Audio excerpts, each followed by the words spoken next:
जय माता दी। आज हम बात कर रहे हैं शास्त्रों की। कई बार हमने सुना होगा कि ये विचार शास्त्र संगत है या ये विचार शास्त्र संगत नहीं है। तो शास्त्र बेसिकली है क्या चीज़ है, उस पर हम चर्चा कर रहे हैं। और बच्चों को इनकी जानकारी होने से बच्चों में किस तरीके का विकास होगा, उस पर भी हम चर्चा करेंगे। बेसिकली शास्त्र के अंदर 4 वेद हैं जिनकी रचना शायद पृथ्वी से पहले हुई है। उनकी रचनाकारों का कहीं भी कोई उल्लेख नहीं है। इन 4 वेदों में ऋग्वेद, यजुर्वेद, सामवेद और अथर्ववेद हैं। ऋग्वेद एक इतना महत्वपूर्ण वेद है कि बल्कि यूनेस्को ने इस ऋग्वेद की ऋचाओं को प्रिजर्व किया है। वहाँ केवल 2 ही चीज़ प्रिजर्व की गई हैं, एक बाइबल और एक ऋग्वेद। अंग्रेज़ों ने अगर इसको स्वीकार किया है तो इसके अंदर बहुत कुछ गहराई की चीज़ें हैं। 4 वेद हैं। इन 4 वेदों से 4 उपवेदों की रचना हुई। ऋग्वेद से अर्थवेद बना, यजुर्वेद से धनुर्वेद बना, सामवेद से गंधर्ववेद बना और अथर्ववेद से आयुर्वेद बना। 4 वेद और 4 उपवेद हैं। इसके 6 अंग हैं जिनके माध्यम से इसको पढ़ा जाता है। 6 माध्यम में शिक्षा, कल्प, ज्योतिष, व्याकरण, छंद और निरुक्त। 6 की विशेष महत्वता है इस वेदों को समझने के लिए। सबसे पहली चीज़ शिक्षा है। शिक्षा में ये बताया जाता है कि मंत्र का उच्चारण हमें कैसे करना है, क्या स्वर हमें उसमें रखने हैं, ये शिक्षा के माध्यम से जानकारी मिलती है। कल्प जो दूसरा वेदांग है, उसके माध्यम से हमें ये पता लगता है कि इसका उपयोग कहाँ करना है, किस उपयोग के लिए किस मंत्र का उपयोग होगा, ये कल्प हमें बताता है। तीसरा जो पार्ट है इसका वो है ज्योतिष। ज्योतिष आपको काल बताता है, किस समय पर करना है, समय की महत्वता बताता है। ये हमको पता चलता है ज्योतिष से। चौथा भाग है इसका व्याकरण। व्याकरण से हमें जो जानकारी मिलती है वो इनकी पुनरावृत्ति कितनी करनी है, कितने मंत्र करने हैं, कितने मंत्रों को प्रभाव बनना है, ये सब हमें व्याकरण से पता लगता है।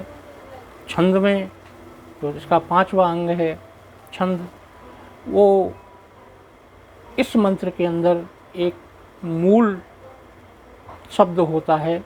जब हम उसका उच्चारण करते हैं तो उस पर अगर हम फोकस करना अगर हमको बताया जाता है तो वो छंद के माध्यम से बताया जाता है। छठा निरुक्त है। निरुक्त मंत्र की आत्मा होती है। 4 वेद बने, 4 उपवेद बने। इनके बाद 6 अंग हैं जिनके माध्यम से हम इनको पढ़ते हैं। 6 हमारे दर्शन शास्त्र हैं जो बहुत महत्वपूर्ण हैं। महर्षि वेदव्यास ने सबसे पहले वेदांग शास्त्र लिखा था। वेदांग दर्शन बोल सकते हैं। इसकी हम आगे की वीडियो में चर्चा करेंगे, अन्यथा वीडियो बहुत बड़ा हो जाएगा। दूसरा कणद ऋषि ने, महर्षि कणद ने हमको वैशेषिक दर्शन दिया। तीसरा जो दर्शन दिया महर्षि कपिल ने दिया, जो सांख्य दर्शन के नाम से जाना गया। महर्षि गौतम ने दिया, वो न्याय दर्शन के नाम से जाना गया। महर्षि पतंजलि ने दिया, वो योग दर्शन के नाम से जाना गया। और छठा जो हमको दर्शन दिया वो महर्षि जैमिनी ने मीमांसा शास्त्र दिया। पहला जो शास्त्र है जो वेदांत है, उसमें बेसिकली जो हैं 3 दर्शन हैं। जो आदि शंकराचार्य ने अद्वैतवाद को बताया, रामानुजाचार्य ने विशिष्ट अद्वैत को बताया और माधवाचार्य ने द्वैत और अद्वैत दोनों दर्शनों को समझाया है। इसके अलावा भी 2-3 दर्शन और हैं, लेकिन मूलभूत से जो दर्शन हैं वो यही हैं।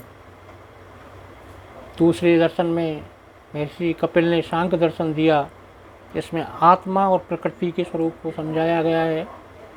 तीसरे दर्शन में महर्षि गौतम ने जो न्याय दर्शन दिया, उसमें आत्मा और पुरुष को रखा गया है। इसी प्रकार सभी दर्शनों की विवेचना है। योग दर्शन में, जैसा कि नाम है, अपने आत्मा को अपने आप से जोड़ना, अपने आप को इस ब्रह्मांड की अलौकिक शक्तियों से जोड़ना, ये योग दर्शन का पाठ है। योग दर्शन में बेसिकली जो महर्षि पतंजलि ने दिया था वो अष्टांग योग था। यम, नियम, आसन, प्राणायाम, प्रत्याहार, धारणा, ध्यान, समाधि। इसके अलावा 18 प्राण भी इन्हीं शास्त्रों में आते हैं, जो हैं ब्रह्म प्राण, पद्म प्राण, विष्णु प्राण, वायु प्राण, भागवत प्राण, नारद प्राण, मार्कंडेय प्राण, अग्नि प्राण, भविष्य प्राण, ब्रह्मवैवर्त प्राण, लिंग प्राण, बारह प्राण, स्कंद प्राण, वामन प्राण, कूर्म प्राण, मत्स्य प्राण, गरुण प्राण, ब्राह्मण प्राण। तो ये शास्त्र की जो संपूर्ण रचना हुई, उसमें 4 वेद, 4 उपवेद, 4 वेदांग, 6 दर्शन और 18 प्राण हैं। प्राणों में कहानियों के आधार पर शिक्षा का मूल मंत्र रखा गया है, जो हमारी संस्कृति की विरासत हैं और हमारे धर्म ग्रंथ हैं। इनके अलावा भी बहुत सारी संहिता हैं, स्मृतियाँ हैं, काव्य हैं। महाकाव्य में रामायण और महाभारत भी हैं। अब बात हो रही है बच्चों की शिक्षा को लेकर। मैं एक 15 साल के बच्चे से मिला, उसकी फिलॉसफी को समझने का प्रयास किया। बच्चे का जो शिक्षा का दायरा है वो कितना है, वो अपने माँ बाप को जानता है, अपने घर को जानता है और कुछ किताबों को जानता है। उन्हीं किताबों में खो जाना शिक्षा नहीं हो सकती। शिक्षा के लिए शिक्षा का दायरा जितना बड़ा होगा उतनी शिक्षा बच्चे को मिलेगी। और आज के समय में अगर आप सफलता का प्रश्न करते हैं कि सफलता के लिए वो आवश्यक है, तो मैं ये बता दूं, सफलता के लिए सिर्फ 3 चीज़ों की आवश्यकता होती है: कार्य प्रणाली, कार्य क्षमता और कार्य कौशल। ये तीनों चीज़ें जितने बड़े दायरे का हम ज्ञान लेते हैं वहाँ से हमें ये प्राप्त होती हैं। ये दायरा जो शास्त्र का है, जो एक छोटी सी आत्मा से लेके पूरे ब्रह्मांड तक का ज्ञान दे सकता है, वो इनके अंदर है। बच्चों के ज्ञान के दायरे को एक विषय physics, chemistry, biology, mathematics, philosophy, political science, इन दायरों तक सीमित ना रखें।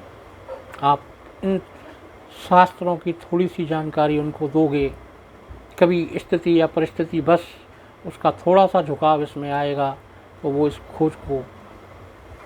खोज को एक रिसर्च बनाएगा। और एक रिसर्च उसके जीवन के लिए जो 3 स्तंभ मैंने बताए थे, कार्य क्षमता, कार्य कौशल और कार्य प्रणाली, उनको अच्छी तरीके से समझेगा। और ये तीनों चीज़ें हर स्थिति और परिस्थिति में जीवन को सफल बनाती हैं। ऐसे बहुत सारे बिजनेसमैन हैं जो बिना शिक्षा के ही बहुत ऊंचाई तक पहुंचे हैं। ये हमारी संस्कृति, हमारा ज्ञान अगर बच्चों को आप बताते हैं तो मैं आपको निश्चित रूप से कह सकता हूं कि उस बच्चे का सर्वांगीण विकास अवश्य होगा। आपकी भी जानकारी है, आप लें। इसमें जो विज्ञान बनता है, जिस विज्ञान को हम प्रत्यक्ष मानते हैं, उसका आधार भी ज्ञान है। और उस ज्ञान को अगर संपूर्ण लेखा जोखा लिया जाए तो ये शास्त्र आते हैं। इसलिए हमें इन शास्त्रों को पढ़ना चाहिए। आगे हर वेदांग, पुराण, दर्शन के अलग अलग मैं वीडियो बनाऊंगा। जय माता दी।